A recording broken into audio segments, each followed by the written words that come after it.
ದಾಂಡೇಲಿ ತಾಲೂಕಿನ ಕಲಬಾವಿಯಲ್ಲಿ ಶ್ರದ್ಧಾ ಭಕ್ತಿಯಿಂದ ನಡೆದ ಶ್ರೀ ವಿಠ್ಠಲ ರುಕ್ಮಿಣಿ ಮಂದಿರದ ಜಾತ್ರೋತ್ಸವ. ದಾಂಡೇಲಿ ತಾಲೂಕಿನ ಕಲಬಾವಿಯ ಶ್ರೀ ವಿಠ್ಠಲ ರುಕ್ಮಿಣಿ ಮಂದಿರದಲ್ಲಿ ವಾರ್ಷಿಕ ಜಾತ್ರಾ ಮಹೋತ್ಸವ ಕಾರ್ಯಕ್ರಮವು ಶ್ರದ್ಧಾ ಭಕ್ತಿಯಿಂದ ಹಾಗೂ ಸಂಭ್ರಮ ಸಡಗರದಿಂದ ಭಾನುವಾರ ಸಂಪನ್ನಗೊಂಡಿತು.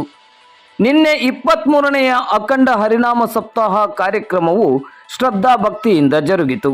ಹರಿಪಾಠ ಕಾರ್ಯಕ್ರಮ ನಡೆದು ನಂತರ ಸೂರ್ಯಚಂದ್ರವಾಡ, ಇಲ್ಲಿಯ ಕಬ್ಬಣ್ಣ ಮಹಾರಾಜ್, ಬಾಣಸಗೇರಿಯ ದೇವಣ್ಣ ಮಹಾರಾಜ್, ಸಾತ್ಮನಿಯ ತುಕಾರಾಮ್ ಮಹಾರಾಜ್ ಮತ್ತು ಲಕ್ಷ್ಮಣ್ ಮಹಾರಾಜ್ ಅವರಿಂದ ಕೀರ್ತನೆ ಕಾರ್ಯಕ್ರಮವು ಜರುಗಿತು. ಇಂದು ಬೆಳಗಿನಿಂದಲೇ ವಿಶೇಷ ಪೂಜಾರಾಧನೆಗಳೊಂದಿಗೆ ಜಾತ್ರೋತ್ಸವವು ಜರುಗಿತು. ಮಹಾಪೂಜೆಯಾದ ಬಳಿಕ ಇಂದು ಮಧ್ಯಾಹ್ನ 1:30 ಗಂಟೆಯಿಂದ ಸಾರ್ವಜನಿಕ ಅನ್ನ ಸಂತರ್ಪಣೆಯನ್ನು ಏರ್ಪಡಿಸಲಾಯಿತು. ಜಾತ್ರೋತ್ಸವ ಕಾರ್ಯಕ್ರಮದಲ್ಲಿ ಸ್ಥಳೀಯ ಗ್ರಾಮಸ್ಥರು ಮಾತ್ರವಲ್ಲದೆ ಸುತ್ತಮುತ್ತಲ ಗ್ರಾಮಸ್ಥರು ಹಾಗೂ ಹೊರ ತಾಲೂಕಿನ ಭಕ್ತಾಭಿಮಾನಿಗಳು ಭಾಗವಹಿಸಿದ್ದರು. ಜಾತ್ರೋತ್ಸವದ ಯಶಸ್ಸಿಗೆ ಶ್ರೀ ವಿಠ್ಠಲ ರುಕ್ಮಿಣಿ ಮಂದಿರದ ಆಡಳಿತ ಸಮಿತಿಯ ಪದಾಧಿಕಾರಿಗಳು, ಸದಸ್ಯರು ಹಾಗೂ ಸ್ಥಳೀಯ ಭಕ್ತಾಭಿಮಾನಿಗಳು ಶ್ರಮಿಸಿದ್ದರು.